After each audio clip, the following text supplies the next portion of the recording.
Hallelujah! Blessed people, it's always glorious morning here in Kenya. Now it's 6 minutes after 6 a.m. in East African time. This is your blessed program, a letter to the Korean-speaking audience. Wherever you are, beloved listeners, welcome all of you. My name is Pastor Professor Hannah Jo. 복되신 한국인 청취자 여러분, 평안하신지요? 오늘도 우리의 모든 힘 되시는 예수 그리스도 이름으로 인사드립니다. 저는 회개와 거룩함 사역회 Jesus is Lord 라디오 팀 목사 조한나입니다. 실시간으로 또 유튜브 채널로 방송을 시청해 주시는 모든 분들을 주님의 이름으로 환영합니다. 잠깐 실시간으로 Jesus is Lord 라디오 방송을 청취하실 수 있는 방법을 소개해 드리겠습니다. 인터넷 검색창에 jesusisLordRadio.info를 치시면 되는데요. jesuslordRadio.info를 쳐서 검색하시면 케냐 회개와 거룩함 사역회에서 운영하는 라디오 홈페이지가 뜹니다. 화면 오른쪽에 플레이 버튼을 클릭하시면 언제든 24시간 운영되는 방송을 들으실 수 있습니다. 한국어 방송은 월, 수, 금, 한국 시간 정오에 송출됩니다. 유튜브 채널 주님의 길을 예비하라에 대해 잠깐 설명드리겠습니다. 조회수가 일정 숫자를 넘기면 구글에서 제작자의 의견과는 전혀 무관하게 광고를 삽입한다고 합니다. 본 유튜브 채널은 케냐 사역회 라디오 방송국 소속으로 해당 광고들과는 아무런 관계가 없음을 설명드립니다.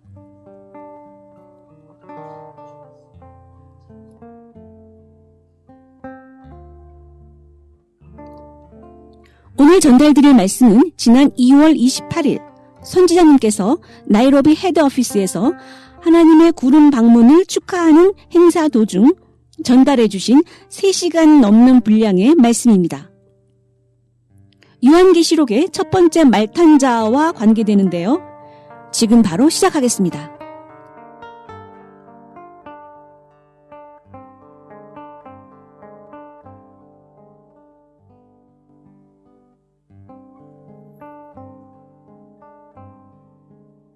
지금 너무 많은 일들이 전 지구적으로 벌어지고 있습니다. 아시듯 전 지구적 공포와 공황이 제가 드린 예언이 성취되면서 지구를 흔들고 있습니다.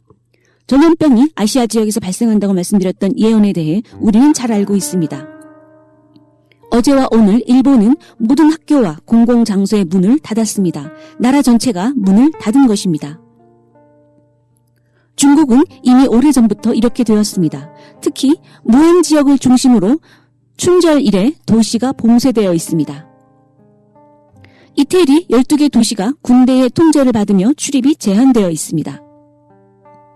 이런 현상들은 매우 놀랍고도 많은 상징적 의미를 지닙니다.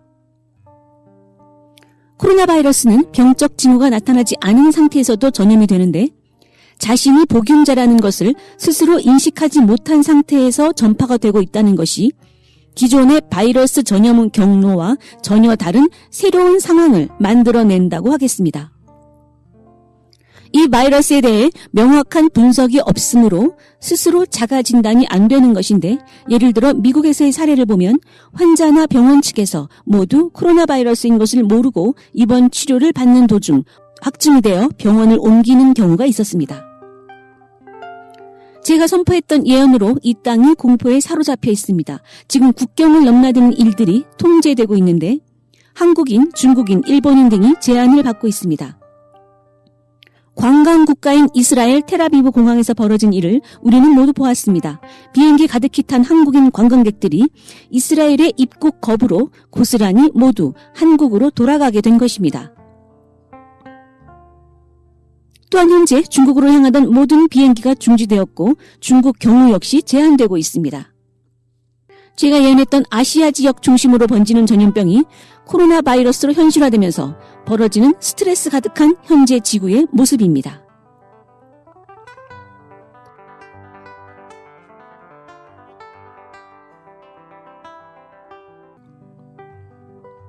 무한의 가장 선두적인 병원 원장이 코로나 바이러스 감염으로 사망했고 이란 국가위생국 차관, 부총리 모두 감염되어 있습니다. 저는 예언에서 발생 주요 지역이 아시아임을 말씀드렸고 이는 5년 전 2015년 12월에 발표했습니다. 또한 비상상태가 될 것임도 예언했습니다. 당시 환상에서 저는 의사에게 물어보았는데 의사들은 균을 배양해 보아야 안다. 배양해 보아야 안다. 라고 대답했고 이는 미지의 알려지지 않은 바이러스로 인한 전염병임을 알 수 있었습니다. 배양해 보아야 이게 무엇인지 알 수 있다라고 의사들이 대답했고 이것이 5년 전 발표된 예언입니다. 또한 메뚜기 떼의 재앙에 대한 예언도 놀라울 정도로 성취되었습니다. 조금도 성경의 예언보다 부족하지 않을 정도로 지금 여러분과 말하고 있는 제가 누구인지를 입증해주고 있습니다. 그것들 중 일부는 5km 폭에 10km 길이를 이루는 메뚜기 떼여서 이들이 땅에 와 앉으면 그야말로 메뚜기 강을 이룰 정도입니다. 그 안에 수십억 개의 메뚜기가 있다는 것을 의미합니다.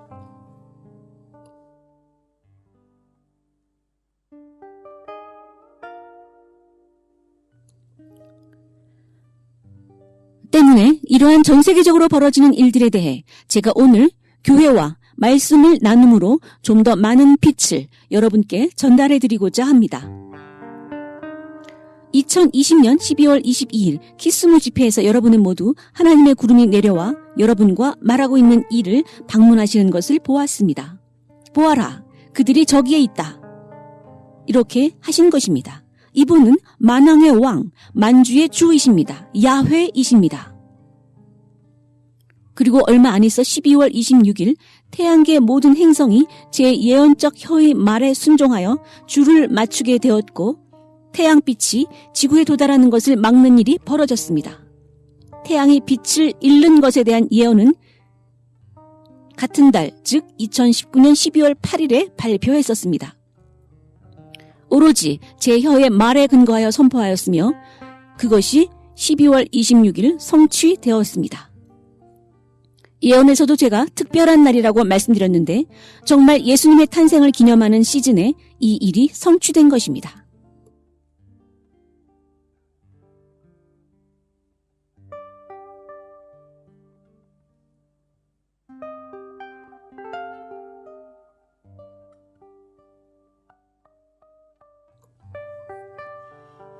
이렇게 여러분은 하나님의 구름의 방문, 흑암의 재앙, 메뚜기 떼의 재앙, 그리고 역병의 재앙, 5년 전 예언되었던 코로나 바이러스의 재앙이 차례차례 지구를 이는 모두 2019년 12월 22일 하나님의 구름 방문 이후로 시작된 일들입니다. 그러나 이를 한 걸음 떨어져서 이 모든 일들을 뒤에서 다시 한번 살펴본다면 우선 하나님의 키스무 구름 방문 이전으로 돌아가 보았을 때 그때 지금 여러분과 말하고 있는 이는 이렇게 말하고 있었습니다. 멕시코여, 너를 심판할 수 없는 이유를 내게 달라. 제가 칠레 산티아고에 갔을 때 국영매체 즉 칠레 국가 텔레비전을 통해 지진을 선포한 것을 기억하실 것입니다. 그때 제가 내가 너를 흔들 것이다. 내가 너를 흔들 것이다. 그 후 지진이 발생했습니다. 칠레의 이 역사적인 지진은 지구의 자전축과 속도에 영향을 주었고 하루에서 마이크로초만큼의 시간이 영원히 지구에서 사라졌습니다. IT 지진의 경우에도 내가 너를 흔들 것이다 라고 하였습니다. 유대인 랍비들이 예루살렘에서 개최한 대형 컨퍼런스에서 그들은 그를 기다린다고, 말라기서 4장의 그를, 엘리야를 기다린다고, 그리고 그가 오면 둘로서 올 것이며 두 사람으로서 둘의 존재로서 올 것이며 그 둘은 전 세계 만국을 회개치 않은 나라를 심판할 것이라고 발표했습니다.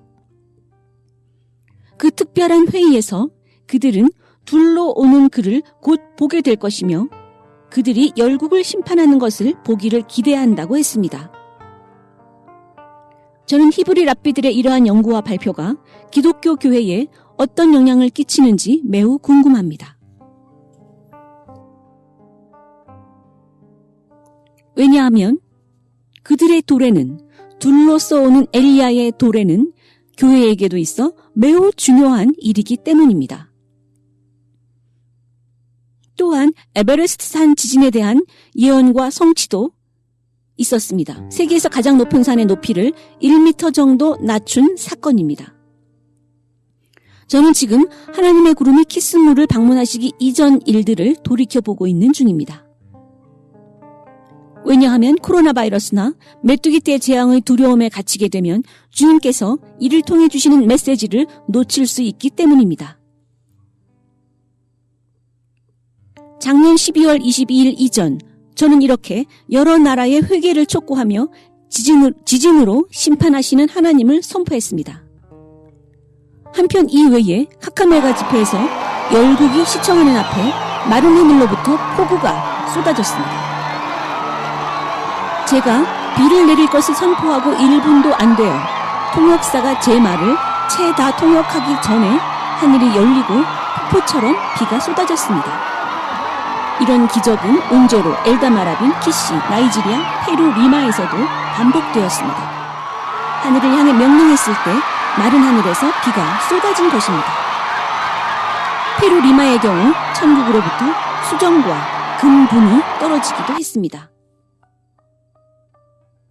이런 일을 통해 이 종의 신분이 누구의 흔적을 지니는지 알 수 있습니다. 바로 말라기에서 말씀하신 오리라고 한 그 갈멜산에서의 그 선지자, 비를 내리는 선지자, 부단히 죄를 책망한 선지자, 불구자가 일어나 걷고 죽었던 마마로사가 다시 부활했습니다. 이에 대하여 의사들이 모두 분석해놓은 기록들이 있습니다. 바로 엘리야 선지자의 흔적들이 명확히 드러납니다. 그는 지진으로 회개하지 않은 열국을 쳤습니다.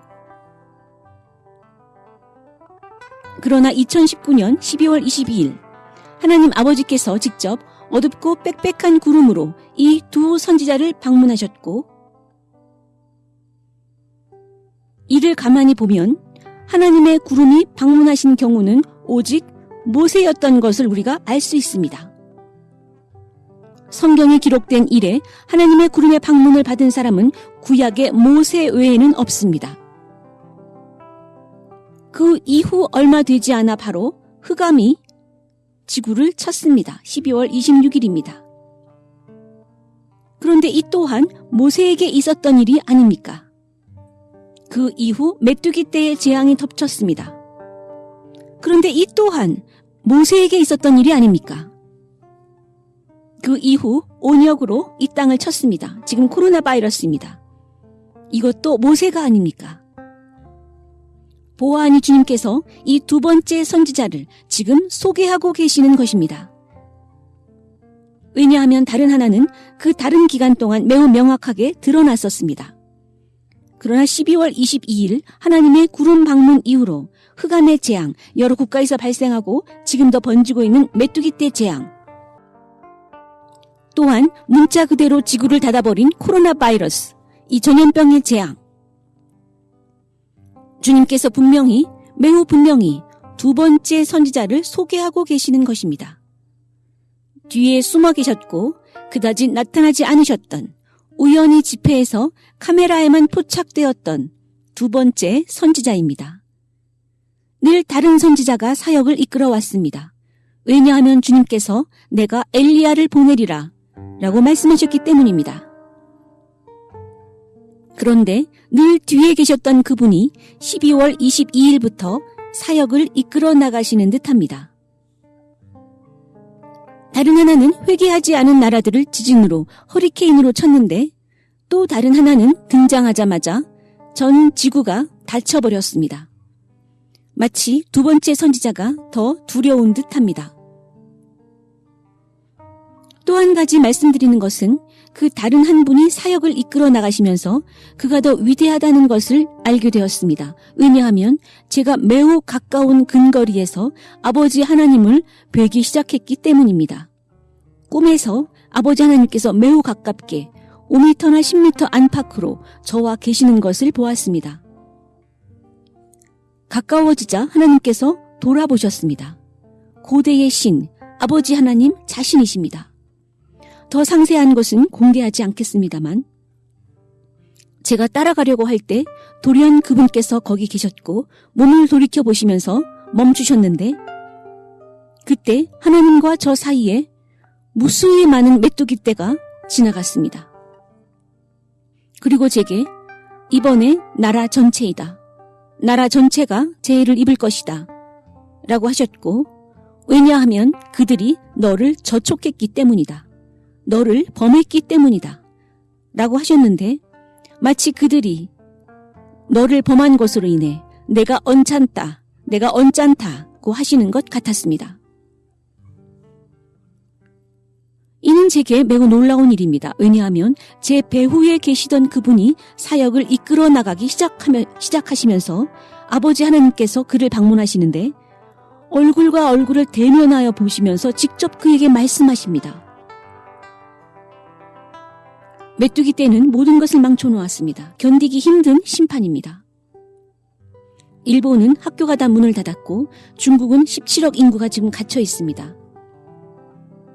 사역 리더가 교체되면서 참기 힘든 재앙이 시작되었습니다.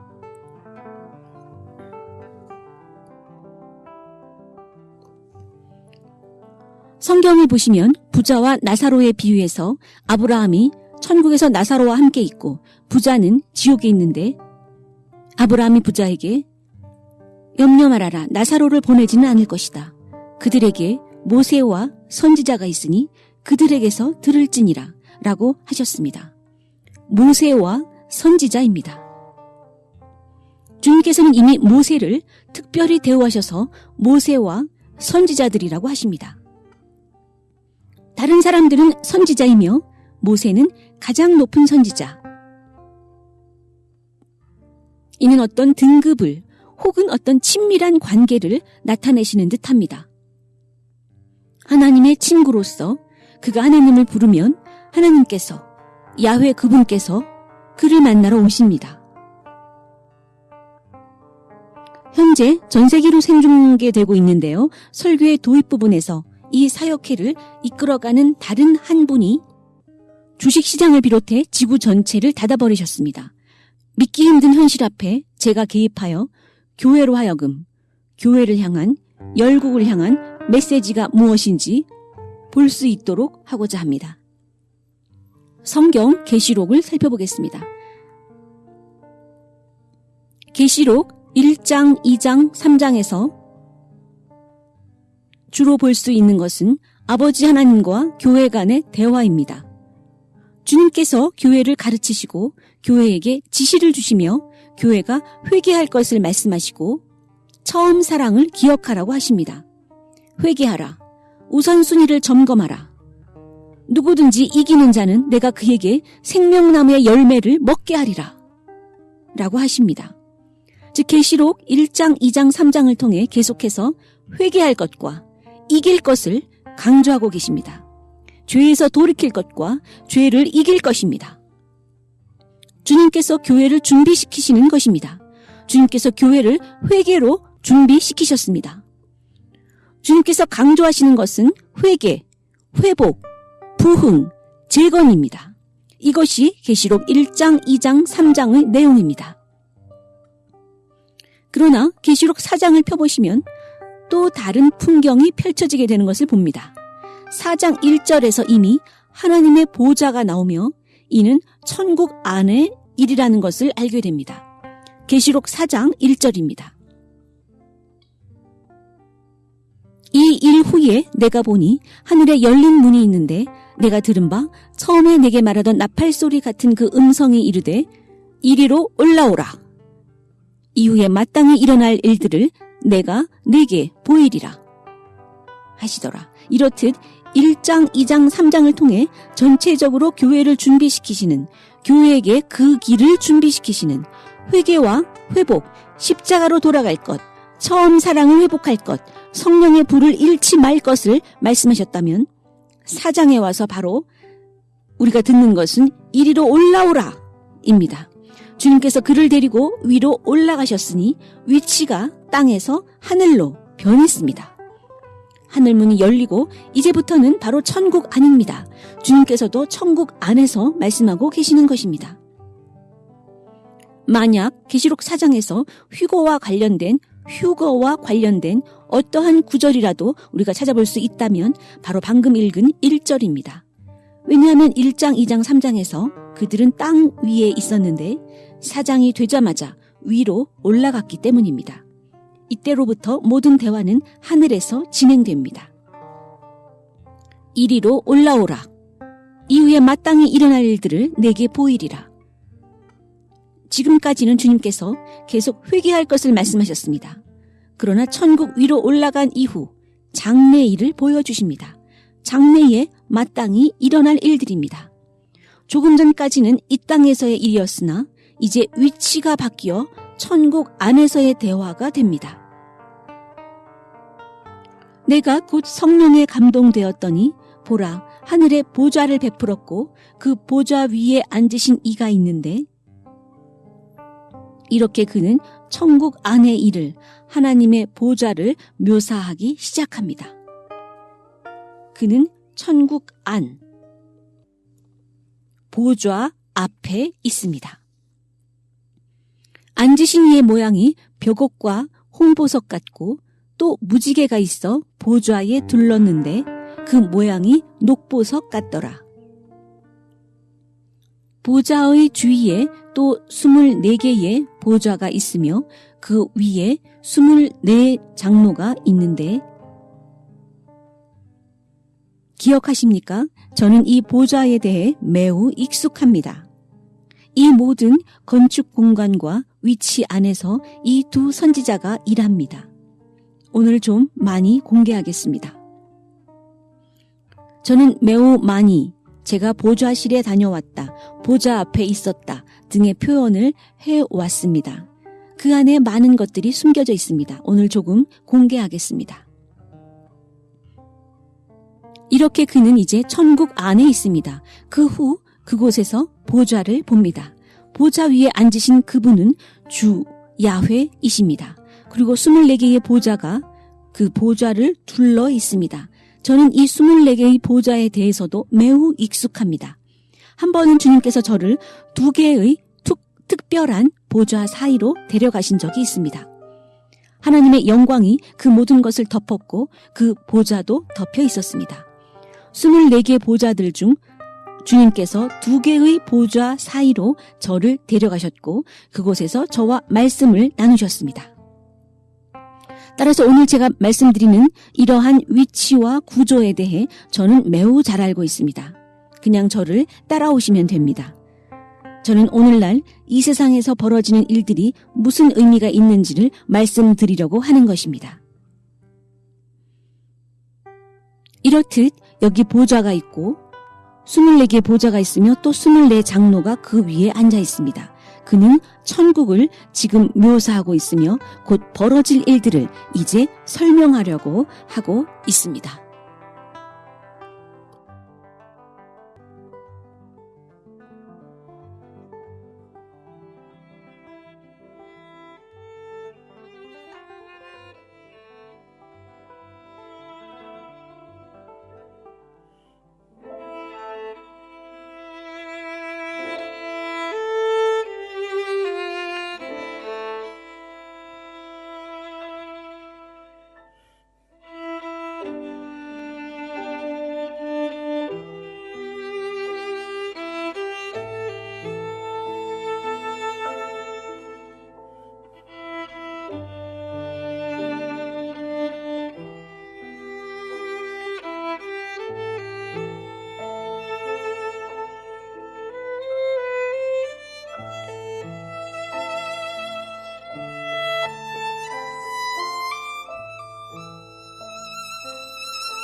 4절입니다.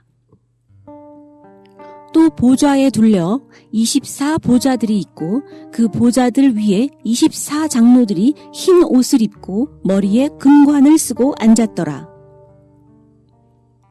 5절입니다. 보좌로부터 번개와 음성과 우레소리가 나고 보좌 앞에 켠 등불 7이 있으니 이는 하나님의 7 영이라.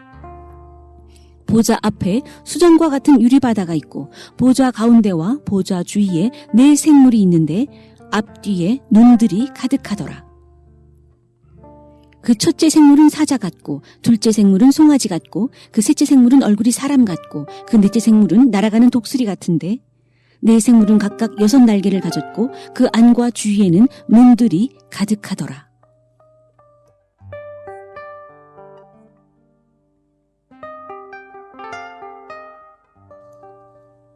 매우 놀랍습니다.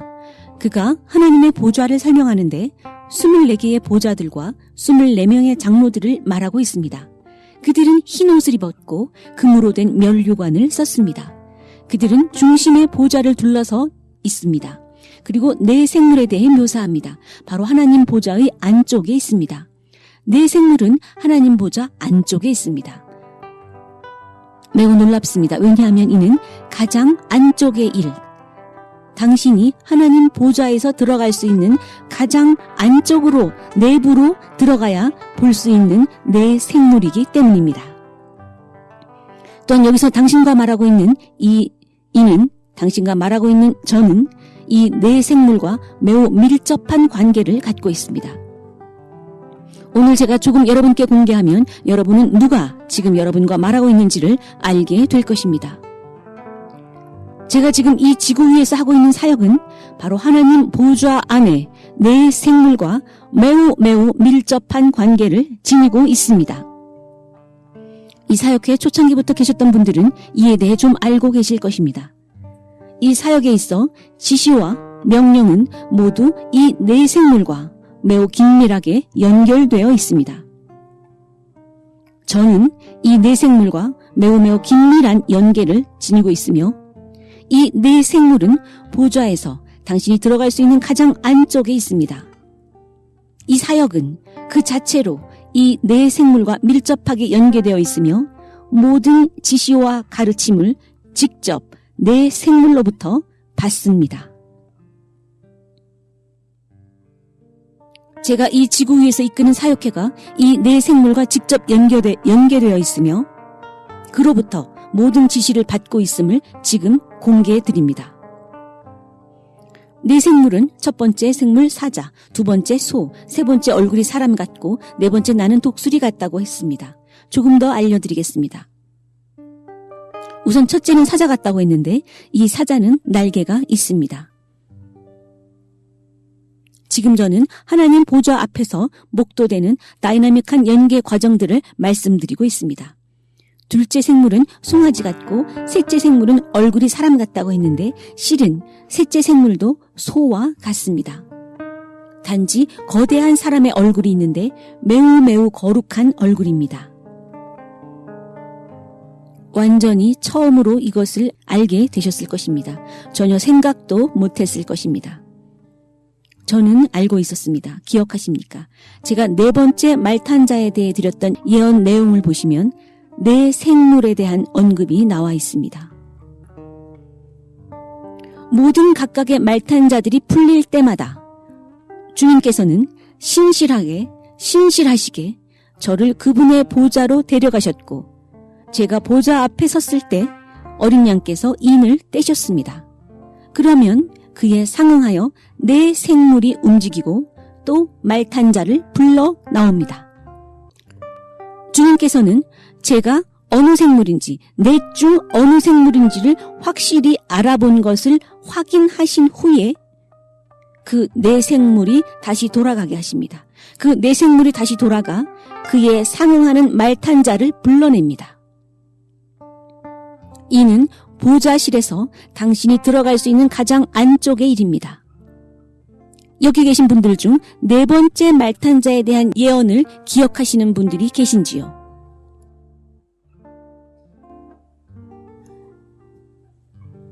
이해되십니까? 이 두 선지자에게 주어진 미션은 내 생물과 직접적으로 묶여 있습니다. 이렇게 이 두 선지자는 하나님의 보좌실에서 직접 지시를 받습니다. 그리고 이 사실이 바로 이 세대에게 있어 비극의 본질입니다. 이 세상의 비극은 이 두 선지자가 하나님의 보좌 안쪽으로부터 지시를 받고 있다는 것입니다. 저는 하나님과 이렇게 직접적인 연계를 지니고 있습니다. 다른 말로 그렇게 하나님과 혼합됩니다. 그렇게 지내다가 다시 여러분이 계시는 이곳에 내려와서 여러분과 함께 앉아 함께 코카콜라를 마시고 함께 웃습니다. 여기에 바로 이 세대의 비극이 존재합니다. 당신은 결코 그들을, 그 두 선지자를 건드릴 수 없습니다.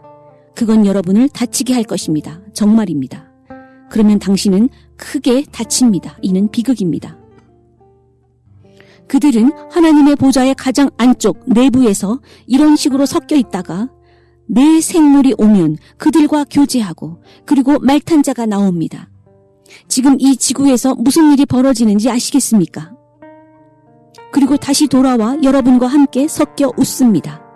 여기엔 어디나 인간의 육체로 가득합니다. 당신은 비방하고 중상모략하고 악의적으로 이 두 선지자를 비하합니다. 그것은 비극입니다. 바로 이것이 이 세대에게 있어 비극의 정의입니다.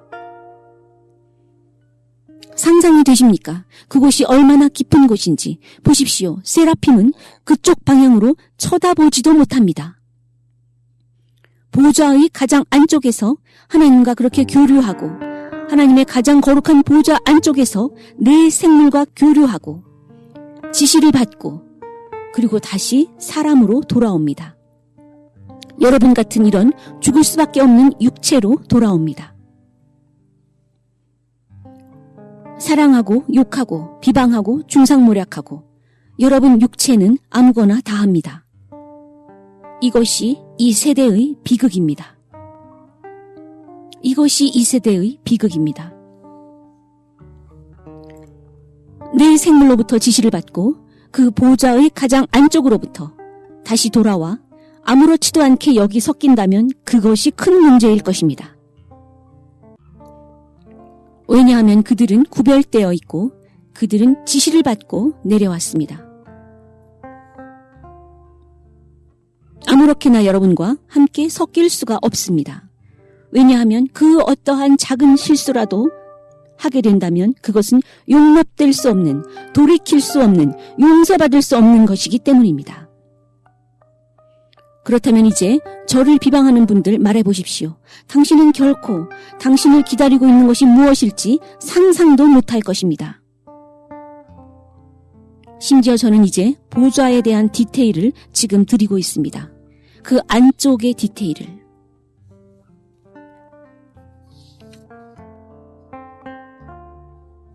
만약 당신이 언젠가 천국을 가게 된다면 이것들을 보게 되겠죠.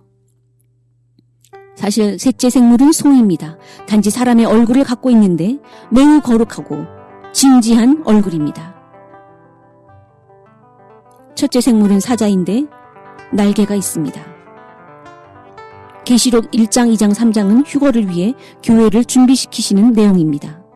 계시록 4장은 교회의 휴거를 암시하고 있고 하나님의 보좌를 그려놓았습니다.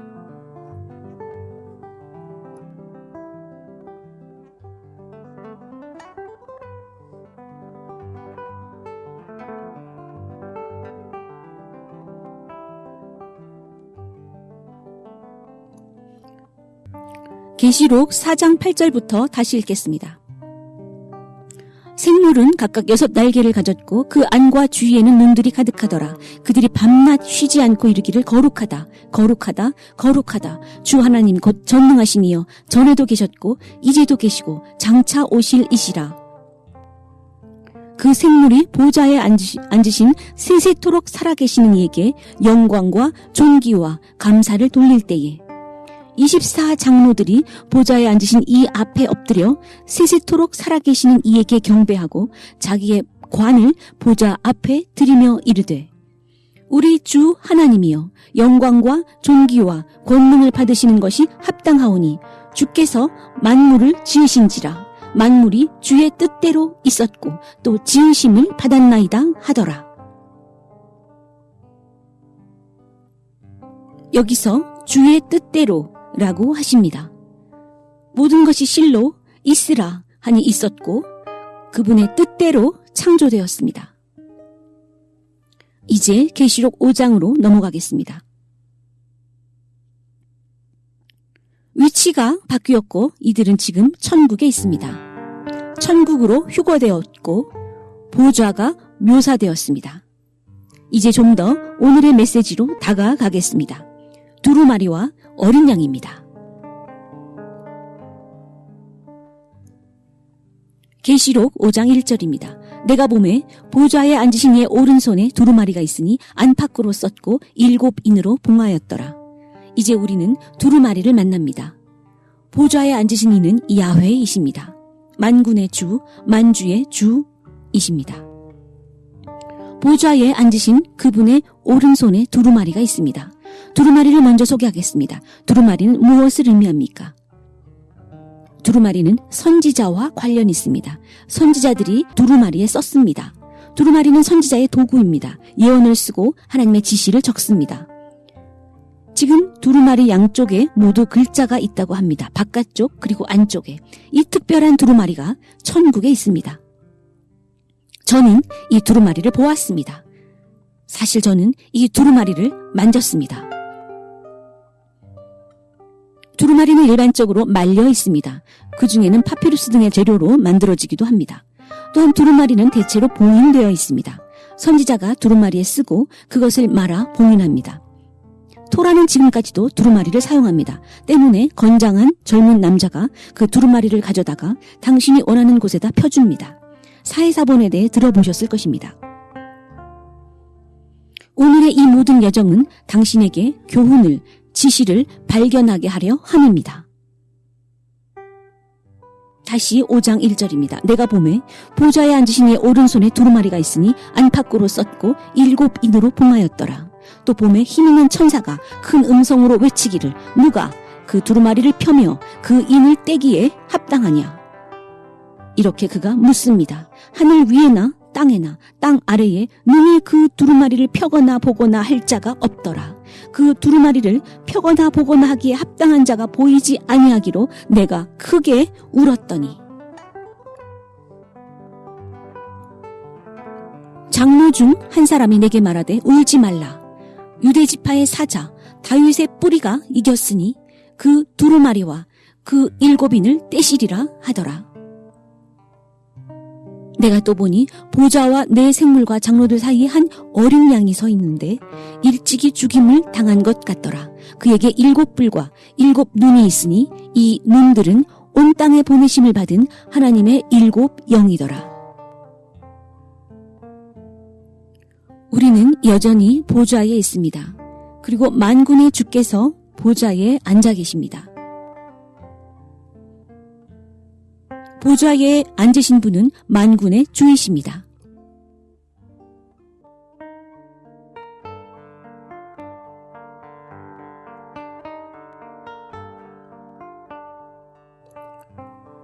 그의 오른손에 7인이 봉해진 두루마리가 있습니다. 그리고 힘센 천사가 묻습니다. 누가 이 두루마리를 받아 인을 떼기에 합당하냐? 누가 하겠는가?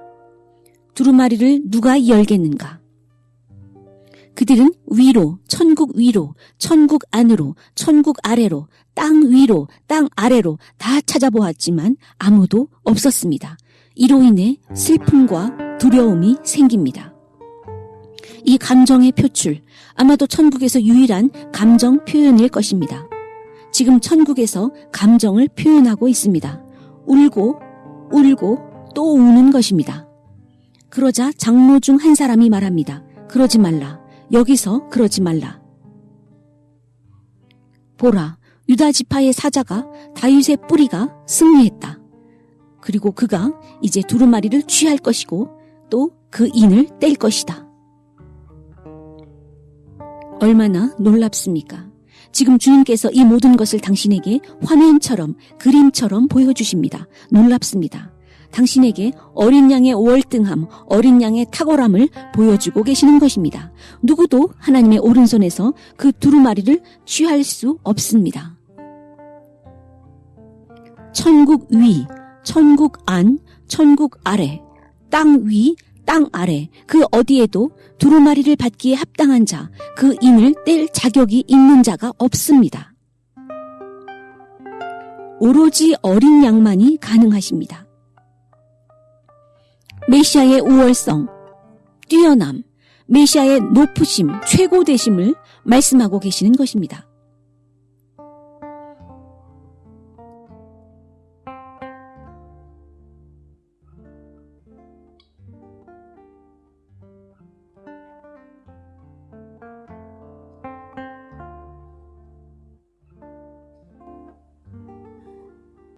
하나님의 영광스러운 어린 양, 이 어린 양이 보좌의 중심입니다. 어린 양이 보좌의 중심에 있습니다. 저는 보았습니다. 일찍이 죽임당한 어린 양이 보좌의 중심에 있고 그를 둘러 네 생물이 있으며 또다시 그 밖으로 24장로가 그를 둘러 있습니다. 어린 양은 7뿔과 7눈이 있으니 이는 온 땅에 보내심을 받은 하나님의 7영입니다. 상상이 가십니까? 7뿔과 7눈이 있는 어린 양입니다. 7눈은 모든 곳에 존재하며 모든 곳을 본다는 의미입니다. 가장 높은 수준이며 7은 완벽을, 하나님의 완벽하심을 의미합니다. 그는 모든 곳을 언제나 매 시간, 매분, 매 초마다 보신다는 것입니다. 그는 모든 것을 보십니다. 이는 하나님의 완벽함입니다. 7눈은 모든 곳을 동시에 보실 수 있음을 의미합니다. 따라서 문자 그대로 무소부재하심입니다. 모든 곳에 모든 것을 동시에 보십니다. 그리고 모든 것을 아십니다.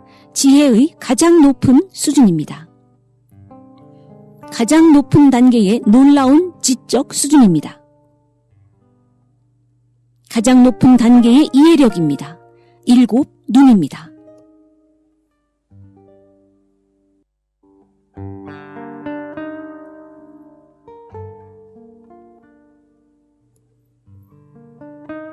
일곱 뿔은 권위를 의미합니다. 힘과 능력입니다. 하나님 능력의 완벽함, 하나님의 힘의 완벽함, 하나님의 권위의 완벽함. 오직 메시아께서만 이러함을 지니셨습니다. 그 외에 누구도 이런 것을 갖고 있지 못합니다. 그것이 여기서 말씀하시는 뜻입니다. 두루마리에는 문건을 기록합니다. 공적 문건입니다. 또 인으로 봉하여 잘 보관되도록 그 안에 쓰여진 내용이 잘 보존되도록 합니다. 두루마리는 또한 하나님의 언약을 기록해 놓은 것입니다. 하나님의 두루마리입니다. 계시록 5장 7절입니다. 그 어린 양이 나와서 보좌에 앉으신 이의 오른손에서 두루마리를 취하시니라.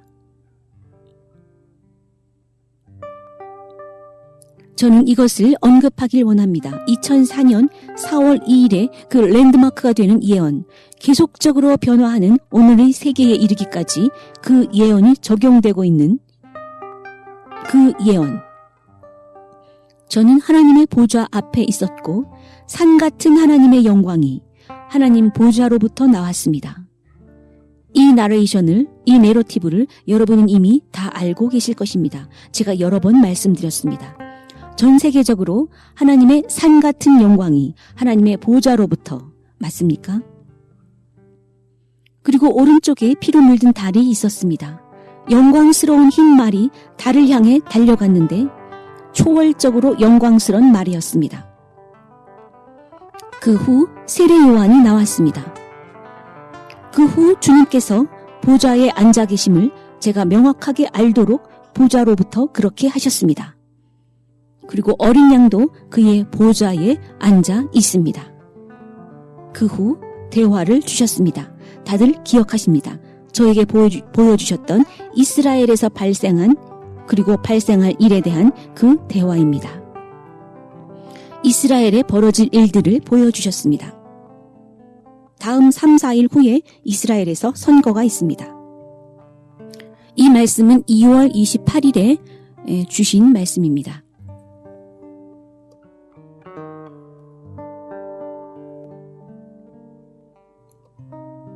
이때 저는 하나님의 보좌 안에서 일했습니다. 여러분들이 모두 필기를 안 해주어 고맙습니다. 이런 내용들은 설교에 사용될 수도 없는 내용들입니다. 제가 어린 양을 보았을 때 그분은 그분의 거대한 영광으로 덮인 보좌에 앉아 계셨고 매우 극도로 영광스러웠습니다. 그가 저를 향해 보시면서 고개를 왼쪽으로 틀었는데 그때 그의 목을 보았고 저는 그가 살해당했다는 것을 알 수 있었습니다. 피가 그의 가슴 쪽으로 흘러내렸습니다. 영광스러운 영광이 그의 흉부를 덮고 있었고 피가 그리로 흐르고 있었습니다. 그 보좌는 너무도 영광스러워 묘사하기 어려울 정도입니다. 제가 지금 말씀드리고 있지만 전 여전히 보입니다. 그리고 저는 그를 도살한 칼을 보았습니다. 저는 그때 보좌 안에 있었습니다. 기억하십니까? 제가 세례 요한과는 보좌 바깥쪽에 있었습니다. 그리고 지금 저는 안쪽에 있습니다. 또한 제가 있는 지점으로부터 아래쪽으로 보았을 때 저는 바가, 금지시키는 바가 쳐진 문을 보았습니다. 그가 그곳에 갇혀 있었습니다. 숨겨진 내용들이 매우 많습니다. 오늘 조금 더 열어드리겠습니다. 그 문에는 잠금을 할 수 있는 그 바가 있습니다. 죽임당할 때 그 안에 갇혀 있었습니다. 그 목이 잘렸고 피가 그의 영광스러운 가슴 쪽으로 흘러내렸습니다. 십자가는 농담이 아닙니다. 그러나 지금 제가 말씀드리려 하는 것은 어린 양이 보좌의 중심이라는 것입니다. 이것이 제가 전하려는 메시지입니다. 이 사건의 엄중함을 말씀드리려는 것입니다. 그리고 말씀하시길 8절입니다. 그 두루마리를 취하심에 네 생물과 24장로들이 그 어린 양 앞에 엎드려 각각 검은 고와 향이 가득한 금 대접을 가졌으니 이 향은 성도들의 기도이더라. 그들이 새 노래를 불러 이르되 두루마리를 가지시고 그 인봉을 떼기에 합당하시도다. 일찍이 죽임을 당하사 각 족속과 방언과 백성과 나라 가운데서 사람들을 피로 사서 하나님께 드리시고 그들로 우리 하나님 앞에서 나라와 제사장들을 삼으셨으니 그들이 땅에서 왕노릇 하리로다 하더라. 메시지를 얻으셨습니까? 어린 양이 보좌의 중심에 있습니다. 그리고 24장로와 그들의 보좌가 하나님의 보좌 안에서 하나님의 어린 양을 둘러싸고 있습니다. 어린 양은 보좌의 중심입니다. 또한 네 생물은 24장로의 안쪽에서 어린 양을 둘러싸고 있습니다. 그들은 이러한 순서대로 어린 양을 경배합니다. 어린 양이 얼마나 우월한지를, 얼마나 최고이신지를 볼 수 있습니다. 이해하시겠습니까? 하나님의 어린 양이 얼마나 탁월한지, 얼마나 우월한지 말입니다. 그리고 가득히 둘러선 자들이 경배합니다. 어린 양이 피로 산 모든 방언, 모든 민족, 모든 국가가 어린 양을 경배하고 섬깁니다. 하나님의 어린 양이 얼마나 우월하고 높으신지를 보고 계십니다.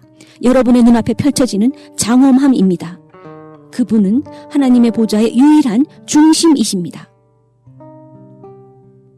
11절을 보겠습니다. 11절에 내가 또 보고 들음에 보좌와 생물들과 장로들을 둘러선 많은 천사의 음성이 있으니 그 수가 만만이요 천천이라. 큰 음성으로 이르되 죽임을 당하신 어린 양은 능력과 부와 지혜와 힘과 존귀와 영광과 찬송을 받으시기에 합당하도다 하더라. 아멘.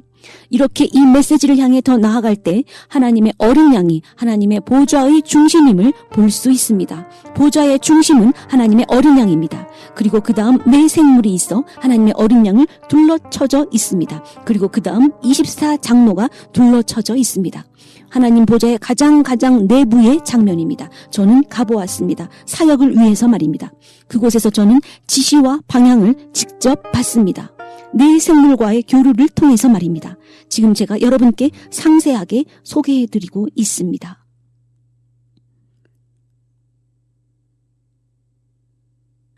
이것이 하나님 보좌의 가장 안쪽의 장면이고 어린 양이 그 중심에 있습니다. 세 번째 생물은 실은 소와 같다는 것. 첫 번째 생물 사자는 날개가 있다는 것. 그 소와 같은 그 세 번째 생물은 거대한 사람의 얼굴이 있으며 이렇게 미간을 찡그릴 때 매우 심각하며 진지한 모습인 것을 알 수 있다는 것. 그가 저에게 왔고 몇 번 교류를 나누었습니다. 이것은 하나님 보좌의 가장 안쪽에서 벌어지는 일들입니다. 13절입니다. 내가 또 들으니 하늘 위에와 땅 위에와 땅 아래와 바다 위에와 또 그 가운데 모든 피조물이 이르되 보좌에 앉으신 이와 어린 양에게 찬송과 존귀와 영광과 권능을 세세토록 돌릴지어다 하니 그렇게 말씀하시길 네 생물이 이르되 아멘 하고 장로들이 엎드려 경배하더라.